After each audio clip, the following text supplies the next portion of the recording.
Parfois dans la vie, tout semble s'effondrer autour de nous. Tu as sûrement déjà vécu ces moments où tu t'es demandé « Seigneur, pourquoi moi? Pourquoi maintenant ?»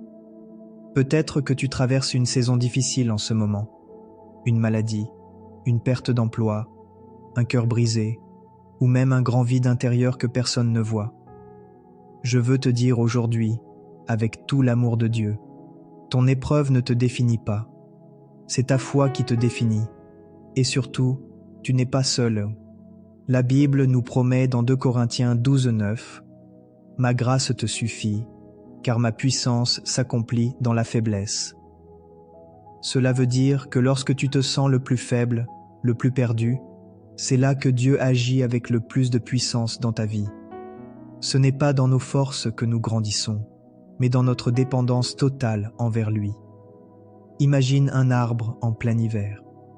Ses branches sont nues, glacées, parfois même cassées par la tempête.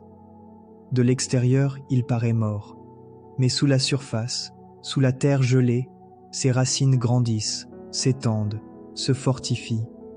Ton âme fonctionne de la même manière. Même si aujourd'hui tu ressens la douleur, même si tu ne vois aucun changement, Dieu travaille en profondeur. Il fortifie tes racines. Il prépare ton renouveau. N'oublie jamais ceci. Chaque grande victoire passe par un champ de bataille. David n'est pas devenu roi sans d'abord affronter Goliath.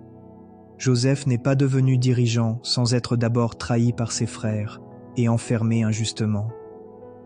Les plus grandes promesses de Dieu passent souvent par les plus grandes épreuves. Mais écoute bien cette vérité. Ton épreuve est temporaire. La fidélité de Dieu est éternelle.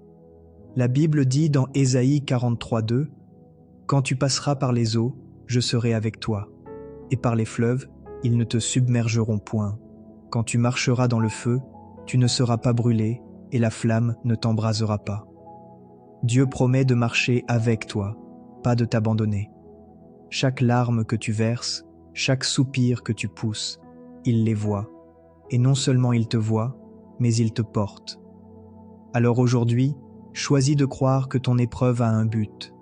Choisis de croire que Dieu est en train de t'enseigner, de te façonner, de te rapprocher de lui. Ne laisse pas le découragement te voler ta foi. Ne laisse pas ta douleur te faire oublier tes promesses. Ce n'est pas la fin. C'est le début d'une nouvelle œuvre dans ta vie. Accroche-toi à la main de ton Père céleste, car il est en train d'écrire une histoire plus belle que ce que tu peux imaginer. Si tu reçois ce message dans ton cœur aujourd'hui, écris « Amen » en commentaire et proclame « Ma foi est plus forte que mon épreuve.